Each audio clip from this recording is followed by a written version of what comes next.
আচ্ছা, বাংলাদেশের গ্রামীণ অর্থনীতির কথা ভাবলে কাদের মুখ সবার আগে ভেসে ওঠে? অবশ্যই নারীদের। মাঠে কাজ করা, ফসল ফলানো, পুরো সংসারের অর্থনীতি সামলানো, সবই তো করছেন তারা।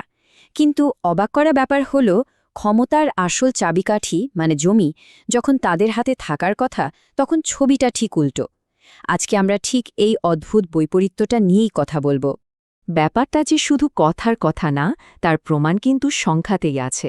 এই যেমন ধরুন, বাংলাদেশ পরিসংখ্যান ব্যুরো মানে বিবিএস-এর ২০২২ সালের একটা সমীক্ষা বলছে দেশের কৃষি শ্রমিকদের মধ্যে ৫৮% নারী, মানে অর্ধেকেরও বেশি।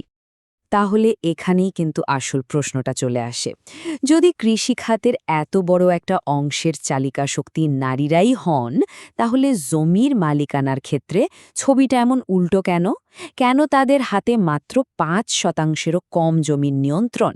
এই জটিল প্রশ্নের উত্তরটাই কিন্তু আমাদের মূল সমস্যার দিকে আঙুল তুলে দেয়। তো এই বৈপরীত্যটা ঠিকঠাক বুঝতে হলে আমাদের আগে একটা জিনিস পরিষ্কার হতে হবে।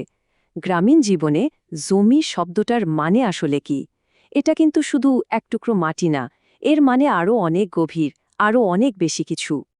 জমি মানে হলো ভবিষ্যতের ভরসা, মানে বৃদ্ধ বয়সের নিরাপত্তা। দরকার পড়লে ব্যাংকেই জমি দেখিয়েই ঋণ পাওয়া যায়। আর হুট করে কোনো বিপদ এলে দারিদ্র্যের বিরুদ্ধে এটা সবচেয়ে বড় ঢালের মতো কাজ করে। সোজা কথায়, যার হাতে জমি তার হাতেই ক্ষমতা, অর্থনৈতিক এবং সামাজিক দুটোই। কিন্তু নারীদের জন্য এই ক্ষমতার দরজাটা যেন দুটো বড় বড় তালা দিয়ে বন্ধ করা। এই দুটো বাধা তাদের পদ্ধতিগতভাবে, মানে একেবারে সিস্টেমের ভেতর থেকেই জমির অধিকার থেকে দূরে সরিয়ে রাখছে। প্রথম তালাটা হলো পরিবারের ভেতরেই। আমাদের যে ধর্মভিত্তিক উত্তরাধিকার আইন বা সমাজে যে বৈষম্যমূলক নিয়মকানুন চলে, সেগুলোর কারণে নারীরা জন্ম থেকেই সমান মালিকানা থেকে বঞ্চিত হন। আর দ্বিতীয় তালাটা হলো রাষ্ট্রীয় পর্যায়ে। ধরুন, সরকারি খাস জমি বা জলাভূমি যখন বন্টন করা হয়, তখন পুরো সিস্টেমটাই এমনভাবে বানানো যে সেখানে পুরুষ গৃহপ্রধানরাই অগ্রাধিকার পান। ফলে নারীরা এখানে একেবারে হিসাবের বাইরে থেকে যান।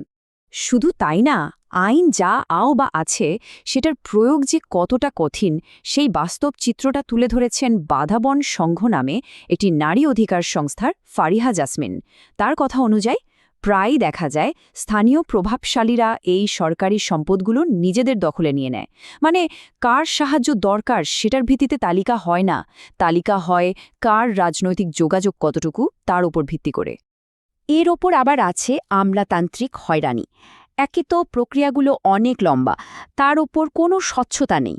কোথায় যেতে হবে, কি করতে হবে, কিছুই পরিষ্কার না। আর কাগজপত্র, এত সব জটিল কাগজপত্রের চাহিদা, যা গ্রামের একজন সাধারণ নারীর পক্ষে জোগাড় করাই প্রায় অসম্ভব। মনে হয় যেন পুরো সিস্টেমটাই বানানো হয়েছে তাদের নাগালের বাইরে রাখার জন্য। অথচ কি আশ্চর্য ব্যাপার দেখুন, এই নারীরাই কিন্তু গ্রামের অর্থনীতির সেই অদৃশ্য শক্তি, যাদের ছাড়া কিছুই চলে না। তাদের খাটুনি ছাড়া অর্থনীতিটাই অচল হয়ে যাবে, কিন্তু তাদের এই অবদানের কোনো আনুষ্ঠানিক স্বীকৃতি নেই। একবার যদি তাদের প্রতিদিনকার কাজের দিকে তাকায়, কি না করেন তারা! ফসল ফলানো থেকে শুরু করে গরু ছাগল পালা, ছেঁড়া জাল সেলাই করা, মাছ শুকানো বা প্রক্রিয়াজাত করা। আর এসবের পাশাপাশি তো পুরো সংসারের হিসাব নিকাশ আর অর্থনীতিটাও তারাই সামলান। তার মানে দাঁড়ালো, গ্রামের অর্থনীতির ইঞ্জিন হলেন তারা।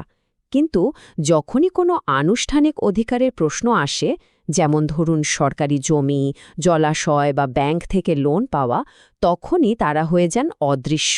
তাদের খাটুনির দাম আছে, কিন্তু কাগজে কলমে তাদের কোনো স্বীকৃতি নেই।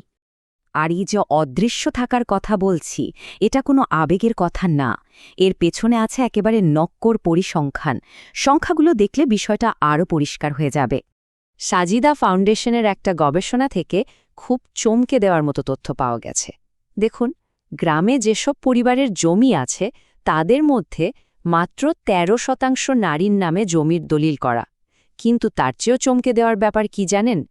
এই ১৩%-এর মধ্যেও মাত্র ৪-৫% নারী আছেন যারা আসলে সেই জমির ওপর নিজেরা সিদ্ধান্ত নিতে পারেন, বা সেটা নিয়ন্ত্রণ তাদের হাতে আছে। এই ছবিটা কিন্তু শুধু কৃষি খাতে নয়, মৎস্য খাতের দিকে যদি তাকায়, মৎস্য অধিদপ্তরের হিসাব বলছে শুধু এই একটা খাতেই প্রায় ১৪ লাখ নারী কাজ করছেন। একটু ভেবে দেখুন, এত বিপুল সংখ্যক নারী একটা খাতে অবদান রাখছেন, অথচ অধিকারের বেলায় তাদের প্রাপ্তি প্রায় শূন্য। তাহলে পুরো বিষয়টা যদি এক কথায় বলি, তাহলে দাঁড়ায় কাজের বেলায় তারা শ্রমিক, কিন্তু অধিকারের বেলায় তারা কেউ না। উৎপাদনের একেবারে কেন্দ্রে থেকেও তারা অধিকারের খাতা থেকে পুরোপুরি বাদ পড়ে গেছেন। শেষ করার আগে একটা প্রশ্ন রেখে যাই, যে অর্থনীতির ভিতটাই তৈরি হয়েছে এমন এক অদৃশ্য শ্রমশক্তির ওপর, সেই অর্থনীতির গোড়াটা আসলে কতটা মজবুত হতে পারে? এই প্রশ্নটা কিন্তু আমাদের সবারই একটু ভেবে দেখার মতো।